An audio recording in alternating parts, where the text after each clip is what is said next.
ಧರ್ಮಸ್ಥಳದಲ್ಲಿ ನೂರಾರು ಶವಗಳ ಶೋಧ ಪ್ರಕರಣಕ್ಕೆ ಸಂಬಂಧಪಟ್ಟ ಹಾಗೆ ಕ್ಷಣ ಕ್ಷಣಕ್ಕೂ ಕೂಡ ಟ್ವಿಸ್ಟ್ ಪಡೆದುಕೊಳ್ತಾ ಇದೆ ಈ ಒಂದು ಕೇಸ್. ಇನ್ನು 13ನೇ ಪಾಯಿಂಟ್ನಲ್ಲಿ ನಿರಂತರವಾಗಿ ಹುಡುಕಾಟವನ್ನ ಕೂಡ ನಡೆಸಲಾಗ್ತಾ ಇದೆ. ಧರ್ಮಸ್ಥಳದಲ್ಲಿ ನೂರಾರು ಶವಗಳ ಶೋಧ ಪ್ರಕರಣ. ಈ ಪ್ರಕರಣಕ್ಕೆ ಸಂಬಂಧಪಟ್ಟ ಹಾಗೆ ಕ್ಷಣ ಕ್ಷಣಕ್ಕೂ ಕೂಡ ಟ್ವಿಸ್ಟ್ ಅನ್ನ ಪಡೆದುಕೊಳ್ತಾ ಇದೆ ಈ ಕೇಸ್.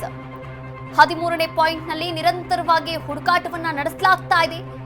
32 ಅಡಿ ಅಗೆದರೂ ಕೂಡ ಅಸ್ಥಿ ಪಂಜರ ಸಿಕ್ಕಿಲ್ಲ, ಯಾವುದೇ ಮೂಳೆ ಬುರುಡೆ ಏನೂ ಕೂಡ ಸಿಕ್ಕಿಲ್ಲ. 13ನೇ ಸ್ಥಳದಲ್ಲಿ ಕಳೇಬರ ಪತ್ತೆಯಾಗಿಲ್ಲ. ಸಿಕ್ಕೇ ಸಿಗುತ್ತದೆ ಅಂತ ಅಧಿಕಾರಿಗಳಿಗೆ ಮಾಹಿತಿಯನ್ನ ನೀಡಿದ್ದ ದೂರುದಾರ 2 ದಿನ ಶೋಧವನ್ನ ನಡೆಸಿದ್ರೂ ಕೂಡ ಯಾವುದೇ ಕಳೇಬರ ಪತ್ತೆಯಾಗಿಲ್ಲ. ನೋಡಿ, ಧರ್ಮಸ್ಥಳ ಗ್ರಾಮದಲ್ಲಿ ತಲೆಬುರುಡೆ ಪತ್ತೆ ಕಾರ್ಯಾಚರಣೆ ಜುಲೈ 28ರಿಂದ ಆಗಸ್ಟ್ 13 ಅಂದ್ರೆ ನಿನ್ನೆವರೆಗೂ ಕೂಡ ನಾವು ಗಮನಿಸ್ತಾ ಇದ್ದೀವಿ. ಅದೇ ವಿಚಾರವಾಗಿ ಇಲ್ಲಿ ನಾವು ನೋಡ್ತಾ ಹೋಗೋದಾದ್ರೆ 13ನೇ ಪಾಯಿಂಟ್ನಲ್ಲಿ 32 ಅಡಿ ಅಗೆದ್ರೂ ಕೂಡ ಯಾವುದೇ ಕಳೇಬರ ಪತ್ತೆಯಾಗಿಲ್ಲ. 13ನೇ ಪಾಯಿಂಟ್ನಲ್ಲಿ 2 ದಿನ ಅಗೆದಿದ್ದಾರೆ.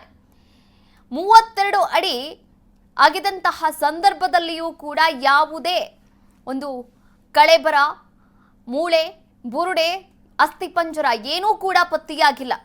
2 ದಿನ ಶೋಧ ಕಾರ್ಯವನ್ನ ಕೂಡ ನಡೆಸಿರುವಂಥದ್ದು. ಎಸ್, ನೀವು ಕೂಡ ದೃಶ್ಯಾವಳಿಗಳಲ್ಲಿ ಗಮನಿಸ್ತಾ ಇದ್ದೀರಾ.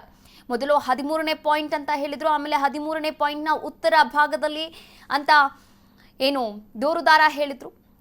ಹಗಲು ರಾತ್ರಿ ಎನ್ನದೆ 2 ದಿನಗಳ ಕಾಲ ಈ ಶೋಧ ಕಾರ್ಯವನ್ನ ಮುಂದುವರಿಸಲಾಗಿರುವಂಥದ್ದು. ಇವತ್ತಿಗೆ 15 ದಿನ ತಲುಪಿದೆ.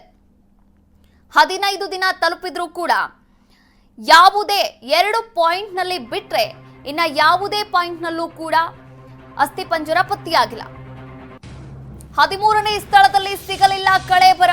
ಹಾಗಾದ್ರೆ ಮುಂದೆ ಏನು? SIT ಮುಂದೆ ನಡೆ ಏನು? 30 ಕಡೆ 300 ಶವ ಹೂತಿದ್ದೇನೆ ಅಂತ ದೂರುದಾರ ಬಾಂಬ್ ಸಿಡಿಸಿದ್ದ.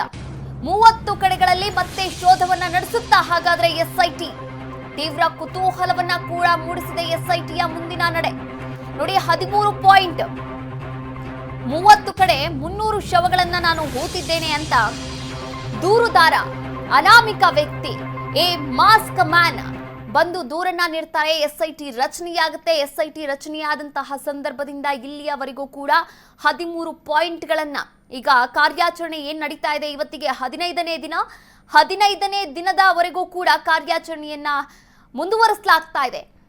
ಆದ್ರೆ 2 ಪಾಯಿಂಟ್ನಲ್ಲಿ ಮಾತ್ರ ತಲೆಬುರುಡೆಗಳು ಸಿಕ್ಕಿರುವಂತದ್ದು. ಈ ಕುರಿತಂತೆ SITಯ ಮುಂದಿನ ನಡೆ ಏನು ಅನ್ನೋದು ತೀವ್ರ ಕುತೂಹಲವನ್ನ ಕೂಡ ಮೂಡಿಸಿದೆ.